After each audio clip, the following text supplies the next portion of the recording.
Getting better at drawing without putting a pencil on paper even once. That sounds like a myth. But according to scientific research, it might actually be possible.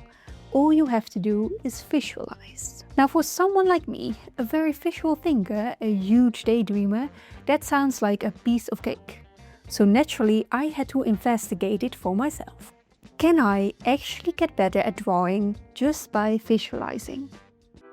In a famous experiment by Alan Richardson, basketball players were divided into 3 groups. One group physically practiced free throws, another group only practiced mentally by visualizing the movement, and a third group did nothing at all. After several weeks, the group that physically practiced improved the most. But surprisingly, the group that only visualized improved almost just as much, while the control group showed no improvement whatsoever.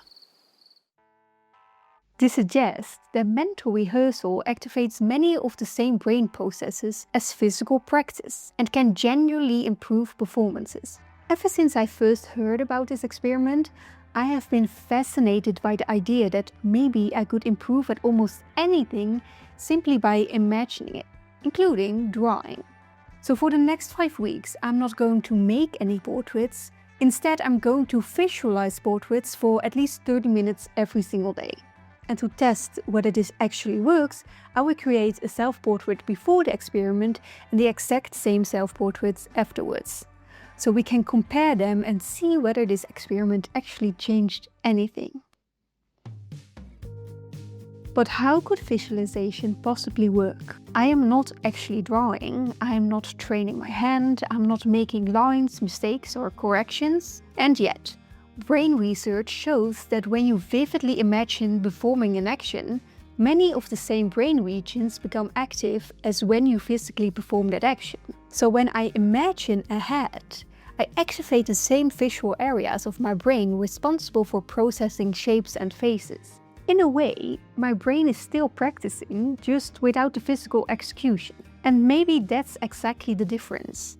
Visualization seems to train observation and understanding, while precision and motor control only emerge once that knowledge is translated into movement. But let's be honest, most of portrait drawing is learning how to truly see. So that became my task, learning how to see, understanding how the head is constructed. Up until now, I never really cared much about facial anatomy. I always assumed that if I just practiced enough, understanding would eventually come naturally. I also don't feel a lot of intrinsic motivation to sit down and seriously study. It's not exactly my hyper-focus, it's more in my hyper-distracted. I genuinely struggle to stay focused on this subject. So to deal with the problem, I decided to combine this new habit with habits I already do daily anyway. Stretching, exercising or walking. This way it feels much more approachable to do and it's easier for me to stay focused. It's a trick that works really well for me. Okay, so the plan was clear, but where do I actually begin? I had no idea. I expected there to be some kind of roadmap where I could completely immerse myself into facial anatomy from A to Z, but that turned out to be surprisingly difficult. So I ended up gathering information from everywhere. I borrowed books from friends, I checked books out from the library, and I watched an absurd amount of YouTube videos. Of course, I constantly ran into methods like Loomis. I watched basically everything Stan Prokopенko had made about portraits. Highly recommended, by the way. I watched live drawing videos and read every portrait chapter in the art books I could find. A very good start. Chaotic and completely directionless, but still a start. And even though all the information was technically about drawing portraits, weirdly enough, that's not where I learned the most. The biggest insight actually came from completely different art forms. Even though my work is focused on making flat images, it became very obvious to me very quickly that if I truly want to understand facial anatomy, I need to train my brain to think in 3 dimensions. Because in order to visualize properly, I need to train myself to see what isn't immediately visible. Around the face, but also underneath it. But before I'm able to do that, I first have to understand what is actually there. After all, you cannot imagine something you do not understand. So while visualizing, I tried to stop looking at the face as a flat image and started trying to mentally construct them as a 3D object that I could rotate, dissect, and peel apart layer by layer. Almost like developing some kind of X-ray vision that let me see through the face from every angle. Turns out that's really difficult. So I dove into anatomy, both books and videos. Thankfully, there are a lot of scientists out there who genuinely enjoy explaining how the human body works. Not necessarily from the perspective of drawing, but from the perspective of understanding how the face functions, which muscles we have and what they actually do. I especially learned a lot from Sam Webster, who explains every facial muscle by connecting it to the expression it creates. While studying, I tried connecting what Sam showed me with my own face. That way I could better understand where the muscles are located and what they actually do. After all, you always carry your own head with you. The cheapest and most accessible reference model you could possibly have is yourself. But I wanted to go even deeper. So I started studying the actual foundation of the face, the skull. To be honest, I never really understood the obsession with skulls before. I always assumed that they were just kind of hidden underneath fat and skin and looked mostly the same for everyone. I was very wrong. Skulls are the foundation of the face. They are incredibly unique and absurdly complicated. As a fan of the series Bones, I immediately thought about the character Angela, who reconstructs entire faces from unknown skulls to help identify deceased people. That led me down the rabbit hole of craniofacial reconstruction, which is fascinating, but also very niche. Most of what I found was old, dusty, and occasionally kind of disgusting. But I did find videos of scientists reconstructing faces from skulls, explaining every step. And that's exactly what I wanted to learn to do mentally, just in reverse. Maybe I should just watch those videos again backwards. From facial reconstruction, I naturally moved into sculpting. I picked up this sculpture book from the library and it taught me a lot. Up until that point, I still couldn't really think in 3D. I was still thinking in flat images, which made sense because ultimately I was still trying to create a flat drawing. But this book approached the face as a fully three-dimensional object that needed to work from every angle. And suddenly something clicked in my brain. I had already read about portrait drawing, I had already studied the head as a 3D object, but this was the first time someone explained how to physically construct that object with your hands. That's when I understood why knowing what exists underneath the skin matters so much. Why some faces feel structurally believable while others feel collapsed.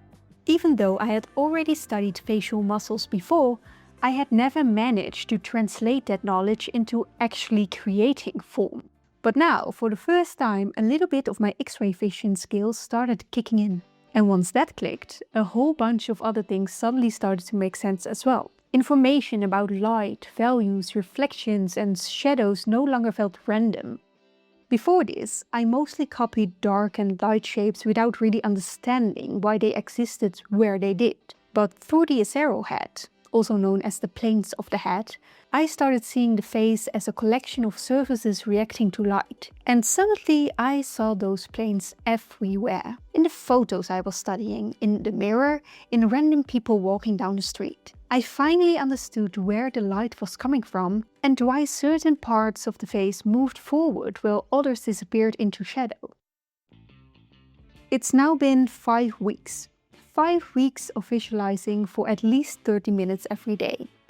In total, that ended up being around 32 hours, so roughly 50 minutes per day of actual studying. And because I managed to open this little mental doorway in my brain, I generally started noticing things I had never noticed before. I recognized muscles in facial expressions.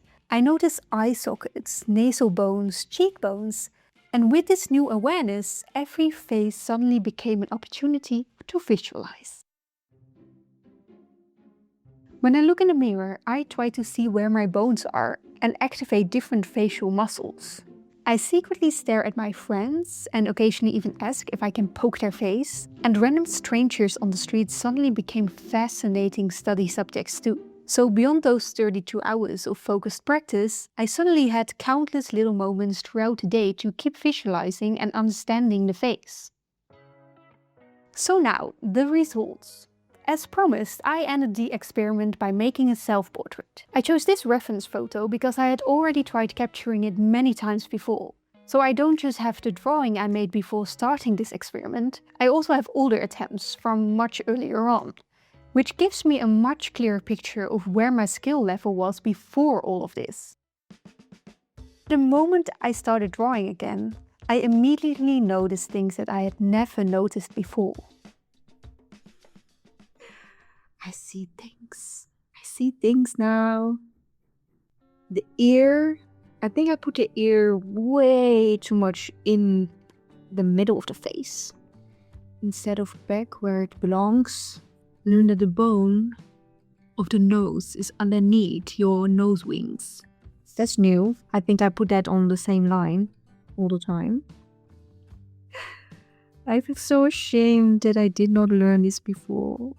I made so many portraits. I just didn't feel like learning the basics. So yes, I definitely see more now, but I also realized something else. Even though I understand the form better, I still can't fully translate what I see onto paper. And I don't just mean hand control, I also mean actual technical skills like mixing colors and handling values. I can see that certain areas recede into shadows now, and I understand which parts sit deeper beneath the surface, but translating that into painting and color, that's still difficult.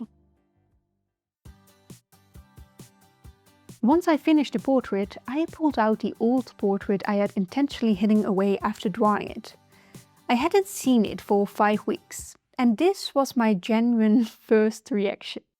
I was shocked, partly because I could instantly see everything that was structurally wrong with this first portrait, but also because I genuinely couldn't believe how massive the difference was. Compared to the new portrait, the old one almost looked cubist. It reminded me of those dented sculpted heads from the sculpture book, faces where you can immediately tell no skull could realistically fit underneath. And once you can mentally imagine that skull, you start noticing everything. The ear placement feels strange, there's not enough space on one side of the head.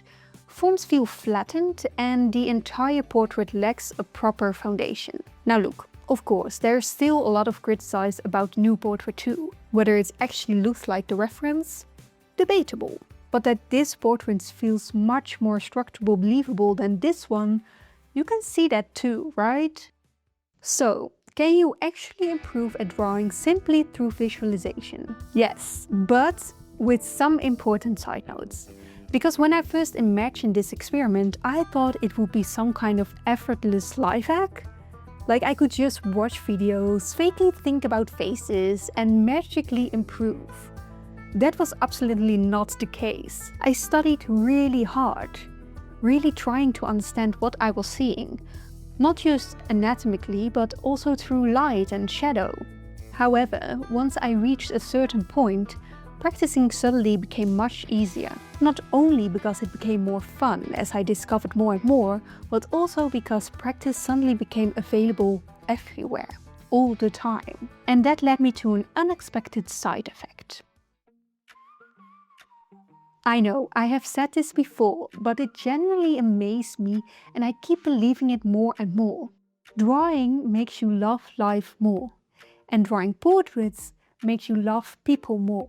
Because suddenly you actually start seeing people. Things that society or culture might label as unattractive suddenly become fascinating. Where I used to mainly notice people because of their clothing style or overall aesthetic, I now find myself fascinated by skull structure, muscle tension, and skin texture. And once you learn to appreciate those things in other people, you slowly become softer towards yourself too. Because suddenly it's no longer a problem that your nose is slightly crooked or that you have prominent moles. If those things can be beautiful in someone else's face, why couldn't they be beautiful in your own? So yes, I absolutely recommend visualization. not just as a way to improve your drawing skills, but also because it generally made life more interesting. Even though figuring out how to approach all of this was messy, I actually love learning this way. I was allowed to simply read, observe and absorb information without immediately having to perform or produce something with it. No repetitive exercises, no pressure to instantly apply knowledge. I could simply just let it sink in. But of course, you cannot really become an artist without eventually making something. At some point, what you have learned, what you have visualized, has to become reality. And yes, visualization massively improved my understanding, but it didn't automatically improve my technical execution. So there's still a lot left to learn in actually bringing those ideas into the physical world. And so I painted this portrait, my very first self-portrait in oil paint. If you watched my videos before, you probably already know that I struggle with chronic pain and that I eventually want to create an entire exhibition about it. And this portrait is part of that exhibition. It tells a story of how I spent years trying to suppress and ignore my pain, to the point where the painful parts of my body almost stopped feeling like they existed at all. Like the right side of my face. So in this portrait I wanted the light to fall only on the left side of my face, the side that I acknowledged, while letting the right side disappear almost completely into darkness. And I think this portrait not only tells that story, but also clearly shows what I have learned during 5 weeks of visualization. And if you would like to support me in creating this exhibition, you can do so through a financial donation via my Ko-fi account or by leaving a super thanks under this video. And if you cannot financially support the project but still want to help, liking, subscribing, hyping the video or sharing it with someone who might genuinely enjoy it helps tremendously too. If you would like to explore more videos about this topic, I also made a video asking whether art actually heals, and another one where I investigate how to best enter a state of flow. Thank you so much for staying with me through this entire video, and I will see you at the next one.